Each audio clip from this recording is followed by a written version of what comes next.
நார்மலாக வந்து long French not எப்படி போடுறதுன்னு பார்க்கலாம். சேம் அதே தான். கீழே ஊசி கொடுத்து எடுத்தாச்சு. நூலை டைட்டாக பிடிச்சிட்டு நூலை வந்து ஊசியில் 2 சுற்று சுற்றிட்டு கொஞ்சம் டிஸ்டன்ஸ் எடுத்து நான் கீழே கொடுத்து வாங்கிக்கிறேன். ஸோ இதே மாதிரி 3 இடத்துல நம்ம கொடுத்து எடுத்துட்டோம் அப்படின்னா நமக்கு லாங் ஃப்ரெஞ்ச் நாட் ஒரு சின்ன புட்டா ஷேப் வந்துடும். இது வந்து 3 இடத்துல தான் கொடுக்கணுன்னு இல்லை, 5 கூட கொடுக்கலாம்.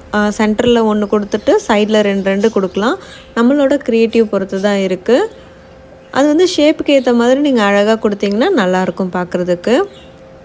லீஃப் மாடலில் கொடுக்கலாம், புட்டா மாடலில் கொடுக்கலாம், நம்மளோட விருப்பம் தான். ஸோ இந்த ஸ்டிச் வந்து உங்களுக்கு ரொம்ப பிடிச்சிருக்குன்னு நினைக்கிறேன். இதில் நிறைய டிசைன்ஸ் போட்டு எனக்கு ஃபோட்டோ எடுத்து அனுப்புங்க. வேறு வேறு டிசைனில் நிறைய பேர் நிறைய க்ரியேட்டிவாக செய்கிறீங்க. ஃப்ளவருக்கு, மயிலுக்கு எல்லாம் நிறைய கொஞ்சம் டிஃப்ரெண்ட்டாக மாற்றி ட்ரை பண்ணுறீங்க. ஸோ உங்களோட க்ரியேட்டிவ்க்கு ஏற்ற மாதிரி அழகாக இந்த ஸ்டிச்சை வந்து யூஸ் பண்ணி